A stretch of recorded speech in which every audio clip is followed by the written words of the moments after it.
from 2012 to 2021, where the investment to GDP ratio declined from 34% to 27%, 7% points of decline.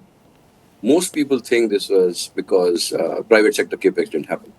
Private sector capex did slow down, but 5% points of that 7% points was because of a slowdown in the real estate sector.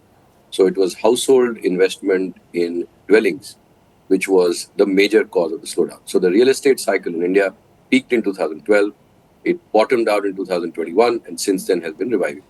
And it is reviving for a very simple reason, that the inventory of built houses is low. Prices are now more affordable than they were 10 years back because of steadily underperforming income growth. And now there is a cycle, and this is like absolutely natural. I was presenting this to someone senior in the government. He said, okay, this is happening naturally. What can we do to accelerate it? And so that's the way to see it. The second reason why the investment cycle weakened was the power generation cycle.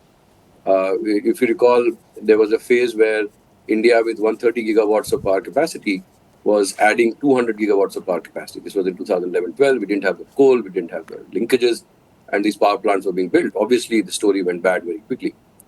Now, between 2016 and 23, there's been barely any capacity addition. And therefore, the industry and the economy needs more power generation capacity.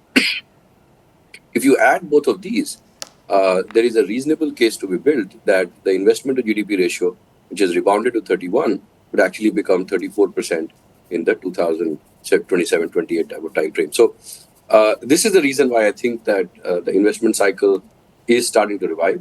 There are many new areas like robotic, green hydrogen, like renewable energy, like defense production, data centers, which all of them require a significant amount of capex. On the quality of jobs being created, remember that at this stage of the cycle, and I think Rathin would know that way better than me, given how deeply and how many economies he has studied. At this stage of economic development, labor is in surplus, capital is in shortage, labor's pricing power declines, and therefore the inequality tends to widen. And therefore, at this stage of development, the fact that lower income consumption is not doing well or not doing as well as the rest of the economy is something that should be anticipated.